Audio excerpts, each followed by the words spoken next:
Hello and welcome to this video, and on this video I'm going to be going through my 10 favourite albums by the rock band Deep Purple. I will be including live albums as well as studio albums because for me their greatness was really embodied so often on a live album. Deep Purple were formed in 1968. They were first came around when the drummer from the Searchers, Chris Curtis, wanted to form a band to explore more 60s hippie stuff, I assume, that type of thing. So he enlisted two session guys that were on the London scene at that time, which was Ritchie Blackmore and John Lord. Both had done all sorts of different things. It's a bit a similar story to Led Zeppelin, where these guys are always experienced session guys. They bring in Ian Pace on drums, who is a very young but very incredible drummer. And on bass, we have Nick Simper, and on vocals, we have Rod Evans. They make 3 albums very quickly, and these albums are quite experimental. There's a lot of cover versions on them. None of them have made my list. Of the 3 albums, the first one contains the hit single Hush, and I think the fact that they had a big hit single so early on probably enabled the band to keep going. But Ritchie Blackmore and John Lord both have very definite ideas about what they want to do with rock music. John Lord, we need to give him credit, he took the organ sound, he passed it through a Marshall amp, and his keyboard playing can almost operate like a second rock guitarist, rhythm guitarist. This is one of his great innovations for rock music. The John Lord organ sound is a staple of rock music, and also he's taken a lot of influences from classical music. Ritchie Blackmore's another genius that is really interested in, again, fusing classical influences into rock music, and also expanding on some of the ideas that Jimi Hendrix had brought in. Although they're very allied in their sort of vision, there's a lot of tension right from the start, right from the start of the formation of the band. There seems to be a tension there, and that tension seems to swirl around over those first 3 albums. Those first 3 albums, it's incredible, between 68 and sort of 70 they make 3 albums. They're making them sort of every few months. On those albums there's a lot of experimentation, and there's a couple of tracks, primarily Mandrake Roots and Wring That Neck, which become staples of the band's live, and I think are really important in terms of where the band goes, and that doesn't get mentioned so much. Around about 69, John Lord and Ritchie Blackmore decide that Rod on vocals and Nick on bass are not up for the job, basically. They want to go in a heavier direction. They want a more operatic singer. I'm sure they'd been listening to Robert Plant sing, and they wanted a vocal sound like that, and they wanted a bass player that could go further out, I think, into more progressive areas. Deep Purple are a really interesting band in these first few years. They're definitely a progressive rock band. That's how we would classify them. But they're definitely pursuing their own brand of progressive rock. This really comes to a head when they bring in, from Jesus Christ Superstar, Ian Gillan on vocals, and the bass player Roger Glover. Now, I've met Roger Glover. He came to a gig I did with Robert Plant once, and I spoke to him at length. And he originally came from the folk scene and had a very strong interest in songwriting and production as well. So Roger Glover comes in with a whole set of skills and talents. So in 69, the classic lineup is born. And rather than go in and redefine heavy metal, which is what they're about to do, they do an album called Concerto for Pop Group and Orchestra with the classical conductor Malcolm Arnold. Now, I heard this as a young guy. I wasn't particularly impressed. I didn't quite get it, and I think I didn't really understand how groundbreaking this album was. Critically, it's always been knocked, and I think the reason for that is because straight after this album, they then changed tack. It's as though John Lord lost out to Ritchie Blackmore in this tussle between classical and rock merged, and this sort of heavier guitar sound that Ritchie, and it's like he lost out. I had a different album at number 10 here, and I thought I'll go back and listen to the Concerto album, and I went back and listened to it, and I gotta admit I was gobsmacked that this band in 1969, 1970 were creating at that time, perhaps the most advanced marriage between orchestra and band. So this is the album I have now at number 10.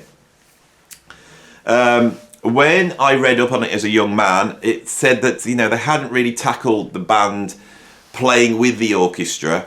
But listen to it again, I actually feel that's precisely what John Lord is doing with the compositions. The first two movements he's experimenting with the orchestra playing and then the band playing, and that interplay goes on, and it's very interesting because the band parts are Deep Purple at their most improvisatory, progressive point, and this actually is my favourite period of Deep Purple.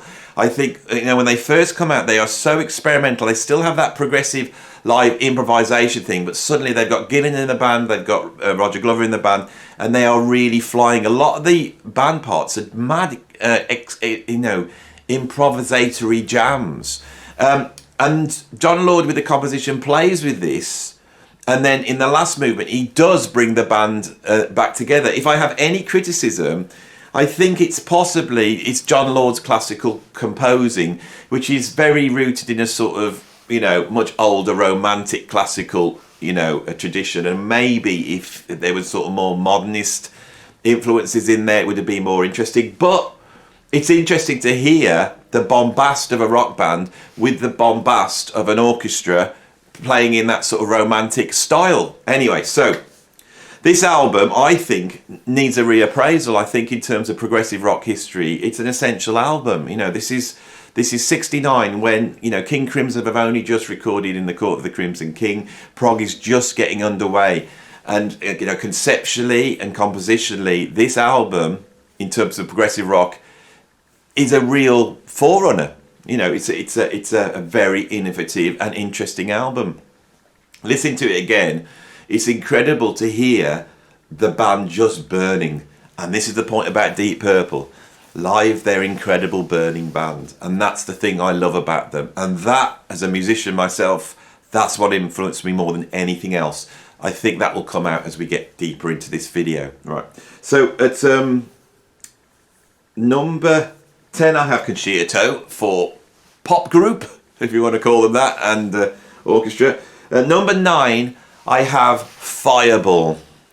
Fireball I think came out in around about 1971. It was a follow-up to In Rock, which we will be talking about quite a bit on this video. Fireball is often seen by the fans as being a bit of a failure. The band don't like that album. It's only Ian Gillan that really likes it. I think it was rushed and it was let down by bad production. It didn't quite have that, real heavy sound. It's a little bit thin. I do really like this period of Deep Purple. It gets onto the list because I think compared to later albums, and on this list you're not going to get anything of the second incarnation of Deep Purple at all. So I think the quality of all the Deep Purple albums in the 70s is pretty immense. So a lot of those are going to get those lists. So basically, a middling Deep Purple album from the early 70s is going to trump most other rock albums at that time because this band is an incredible band. For me, it makes the list primarily on the track Fireball, which really seems to usher in another level of heavy metal.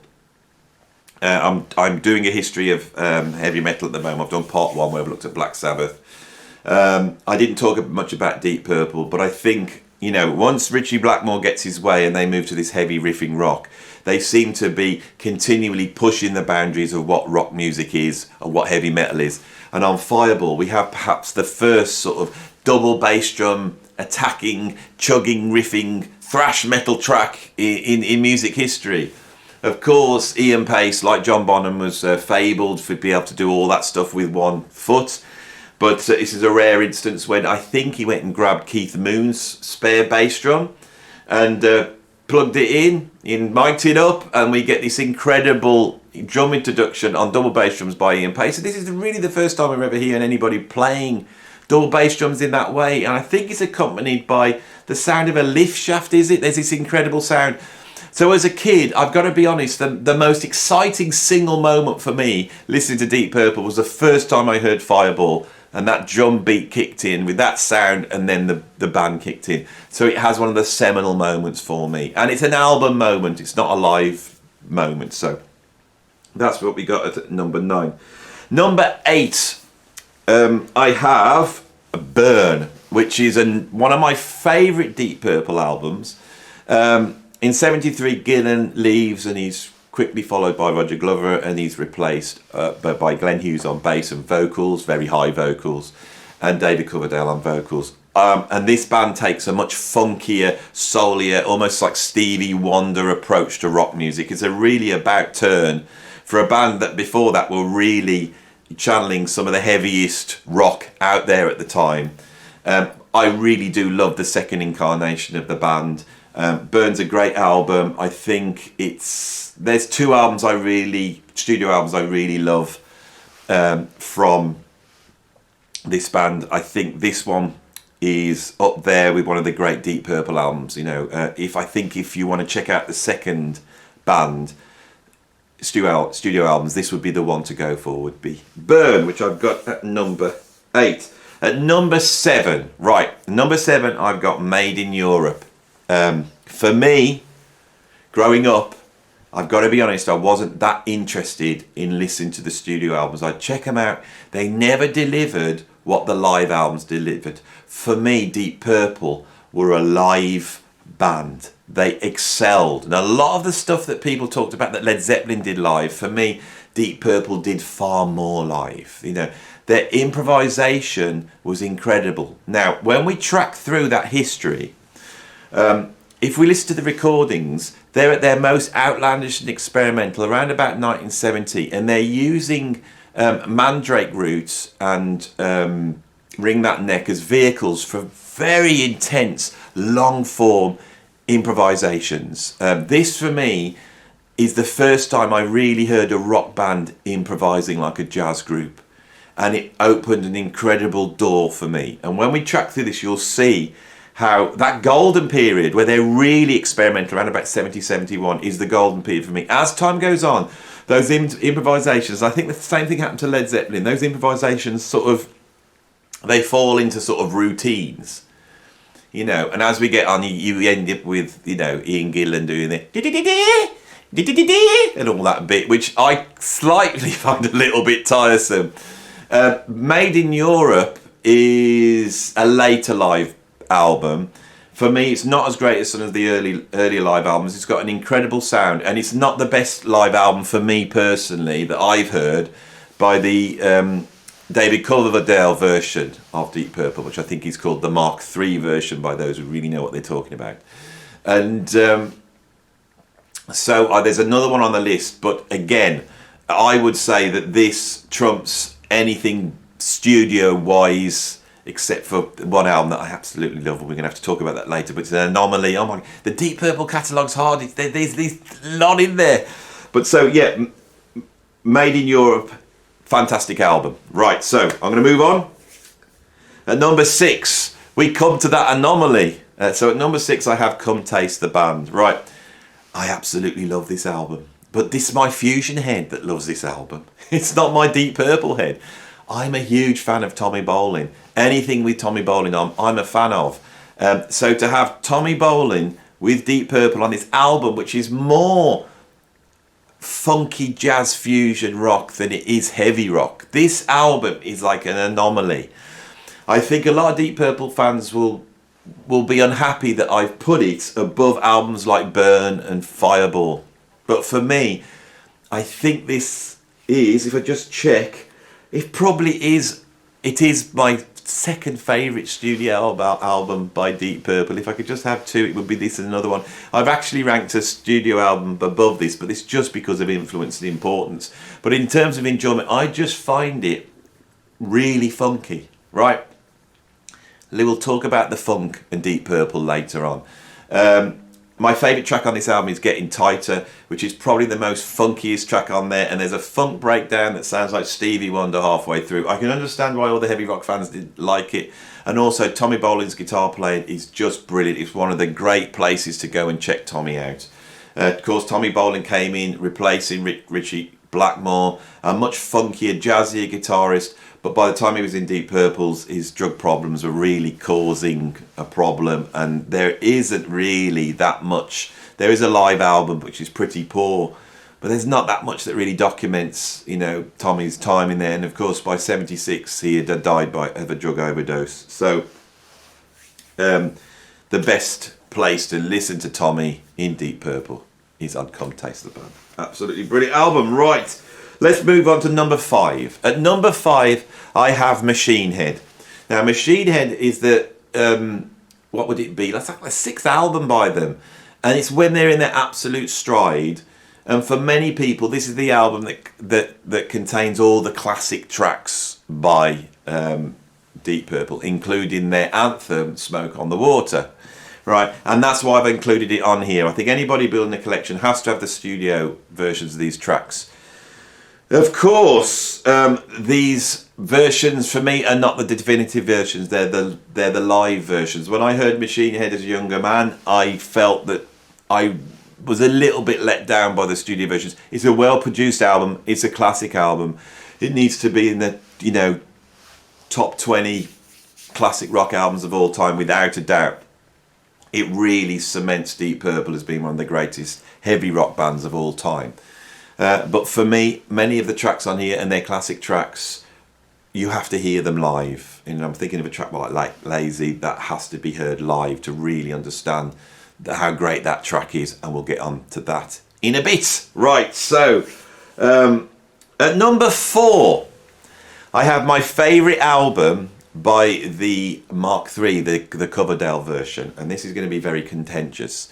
But in the 80s, they started to release a couple of BBC recordings, and I bought those albums, and those albums went on to be my favourite Deep Purple albums. And they brought out a recording of the band from '74 called Live in London. I think this beats Made in Europe, because I feel Made in Europe's got the usual tracks on it, you know, and nothing else really. You know, there's only so many times I can listen to Mistreated, to be honest, on a Deep Purple live album, or a White Snake one for that matter. I've got so many versions, live versions of that. There's just it's just more kicking. There's some more shorter, upbeat songs.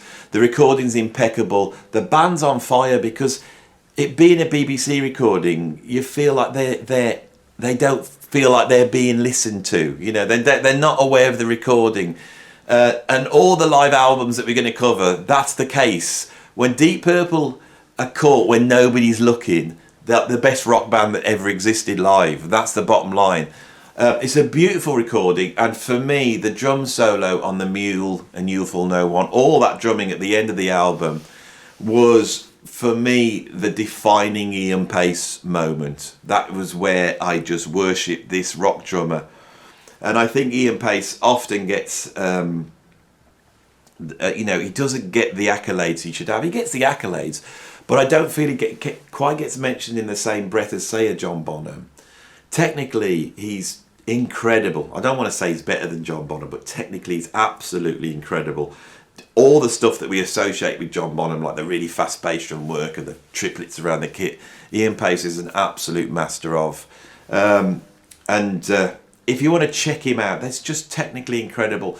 The You Fool No One drum beat, that sort of paradiddle broken up between the cowbell and snare drum, hugely influential. So that's what I've actually got at number 4, is Live in London. That's going to be a little bit contentious for the Deep Purple fans, but that's the way it is. What we're going to move on to at number 3, what many would say is one of the greatest rock live albums of all time. I wouldn't, and I wouldn't even say it's Deep Purple's greatest live album, as you're going to find out. But at number 3, I have Made in Japan. And in terms of all those songs off Machine Head, this is where we find the definitive versions. Most of the time with rock bands, I don't like live albums. You know, I've said this so many times. Led Zeppelin, yes. Black Sabbath, you know, I'm going to go for the studio albums with those bands. With Deep Purple, it's the live albums. As I said, I did a gig at, I think it was the Cambridge Folk Festival with Royal Plant back in 2000. And when I came off stage, sat backstage of the dressing room was Roger Glover, and got to talk to him for about an hour and a half. And a lot of what he told me was about the making and made in Japan. And this sort of happened by accident. They happened to do a recording. I think it could well have been just a desk recording. It came out sounding brilliant. The band was sounding absolutely brilliant. So they decided to release it, and they did it as a Japan-only release. And it was incredible, and the response was incredible, and so they put it out. The whole key here is I don't think the record companies would have seen this as a viable proposition, a double album which is full of all this improvisation.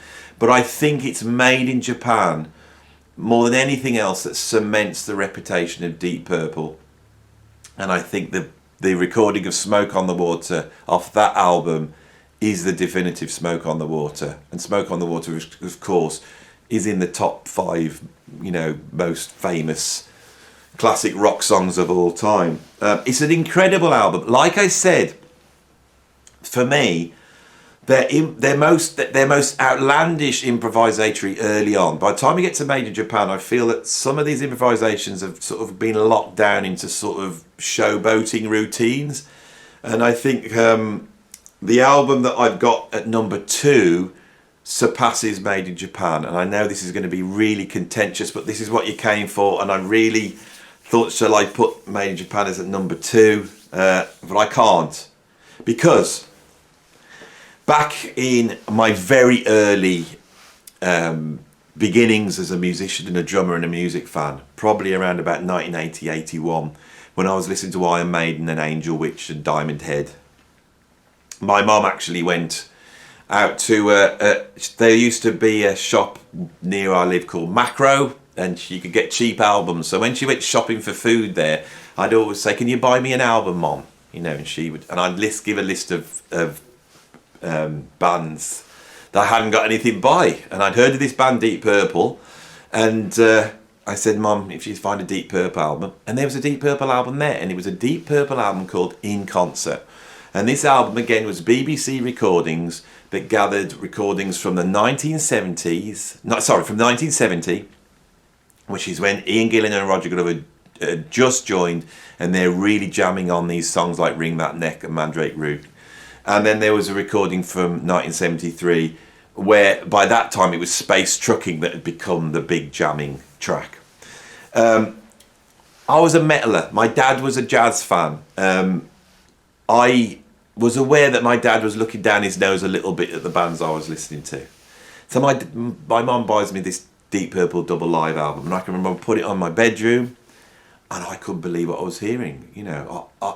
I was listening to musicians. I really wanted to. This is what I was trying to get from bands like Iron Maiden, was the virtuosity. I wanted to know how to play. I was drawing in all that information of what you could do with your instrument. So this album was like a mind-altering experience for me when I heard it.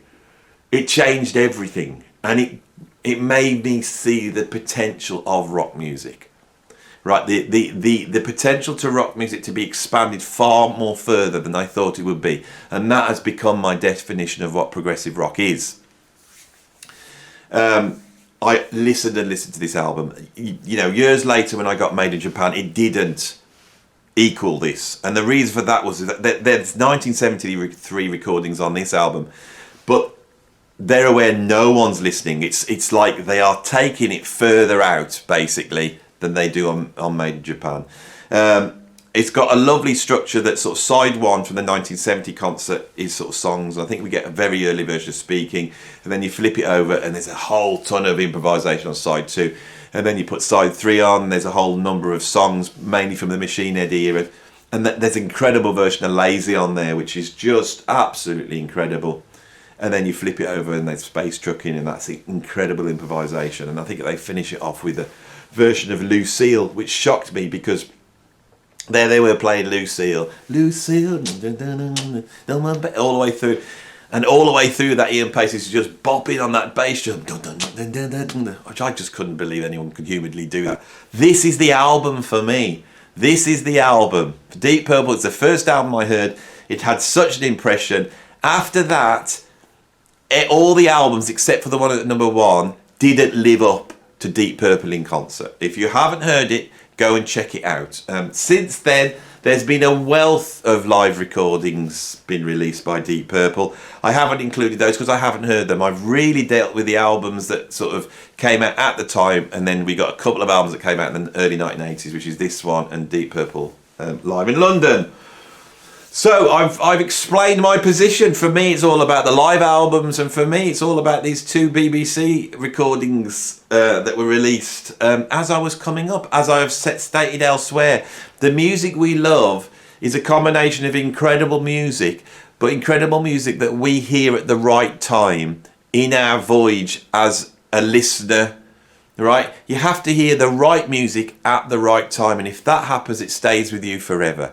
If I went and checked out some Deep Purple albums now of live concert that I haven't done, I would enjoy them, but there would be no sense of discovery that I had with these albums. And that's why I'm sat here talking to you, and I'm sure if you're watching this video, that sense of discovery is the thing that I'm possibly, reaffirming and helping you remember by talking about this stuff. I think this is why people come here, because they like to see me enthusing about this music that made me. I think that's where we're at. So we're at number one now. So what have I got at number one? Of course, it's Deep Purple in Rock. Deep Purple in Rock is a studio album, and on this album they deliver. I just think it's one of the greatest rock albums of all time. It's one of the greatest heavy metal albums of all time, and it's one of the greatest progressive rock albums of all time. Child in Time is progressive rock. It's out and out progressive rock without a doubt.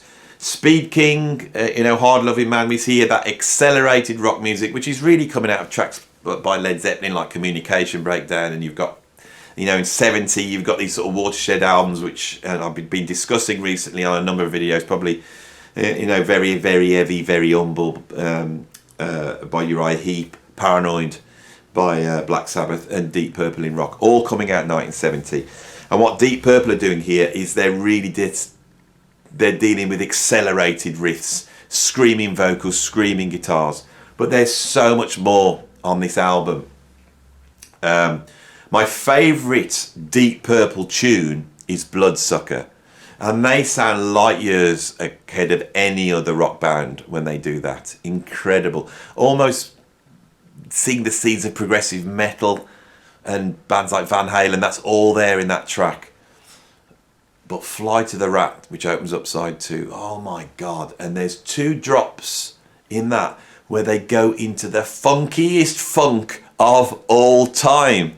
A few years back, I actually worked as a hip-hop producer, and I can remember working on a track where we'd actually taken the loop of that wah-wah funky drop. Absolutely incredible. There's a drum introduction on there to one of the tracks by Ian Pace. Again, so funky. So Deep Purple in Rock is a very funky album for me in places. It just does everything. It's just one of the greatest rock albums of all time, and that's what I've got at number one. So I'm going to read out my list again. I'm starting to do this now so that you can get to the end and just have a think about what I've said, and then you can come in with your comments below, which I know you like to do. So at number 10, I got Concerto for Pop Group and Orchestra. Number 9, I got Fireball. Number 8, I've got Burn. Number 7, Made in Europe. Number 6, Come Taste the Band. Number 5, Machine Head. Number 4, Live in London. Number 3, Made in Japan. Number 2, In Concert. And number 1, In Rock. And I've just noticed that my 4, 3 and 2 are all live albums. That's what says it. What an incredible band. By 76, 77, the band were over. John Lord and Ian Pace go on to join White Snake, where they don't do anything like what they were doing in Deep Purple. They do some good solid, R&B in White Snake. Richie Blackmore leaves to form Rainbow, and at some point I'm going to do a video on Rainbow. And they really, again, Richie redefines rock music with Rainbow Rising. Ian Gillan. He forms the Ian Gillan Band in the late 70s and really pursues what we can only call jazz fusion, without a doubt. Then he forms the band Gillan. Growing up in the early 80s as a rock and metal fan, this band was like one of the main bands we all listened to. Albums like Glory Road and Future Shock were just seminal albums. The Gillan Band, with Bernie Tormey on guitar and then Yannick Gers later on, was just was just one of the bands.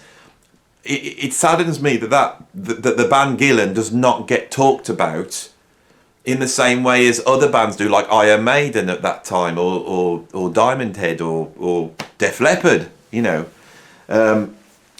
So these bands, they all go off and do their thing, and then they reconvene as they do in the 80s. I all remember them coming back in 1984, 85 with the Perfect Stranger album. I can remember watching the video on TV, and you could see, you know, Richie Blackmore and Ian Gillan walking into the same room and giving each other these looks, you know, because they were in the same room with each other, and they, you know, and all that. And that was all very exciting. Perfect Stranger was a good album, and then from then on, Deep Purple have been around in some form or other right to now. So we're dealing with a band that was around from 68 to 76, which is 8 years. Then went their separate ways, and then came back in 85, and have now been around for nearly 40 years, you know. And that incarnation I have not discussed in this lineup whatsoever. And I'm sure there's people going to be saying, you should check out this album by the later Deep Purple, blah, blah, blah. And I'm sure they're really fantastic. I'm really not interested. But by 1985, I was listening to, you know, jazz fusion, progressive rock, rap, hip hop. I'd moved on. For me, Deep Purple is important in the 70s. And you can hear it when you listen to it. And they're important for me because they were a heavy rock band that was improvising at a high level, and they were opening their doors to so many other genres. They are really one of the great bands of all time. I hope I've done them justice on this video. If you did like the video, then you're going to like it. And if you want to hear more, you're going to go and subscribe. And if you want to hear what I'm talking about next, press the notification bell. Right, and if you want to become a Patreon and support me doing this, that would be a wonderful thing. You know, I really do appreciate my patrons who do support me every month to get in here and do these videos. I try and put different content up on my Patreon. There is quite a few videos up there. There's also a lot of my albums, a lot of my music. And there's a lot of sort of essays where I can go deeper into some of the stuff I'm talking about. This is a new thing that I've been doing. So if you want to become a patron, you know, and you can stay as long or as short as you like. So anyway, I'm finished. That's the video done. I hope you enjoyed it. I'll see you on the next one. Thanks for watching.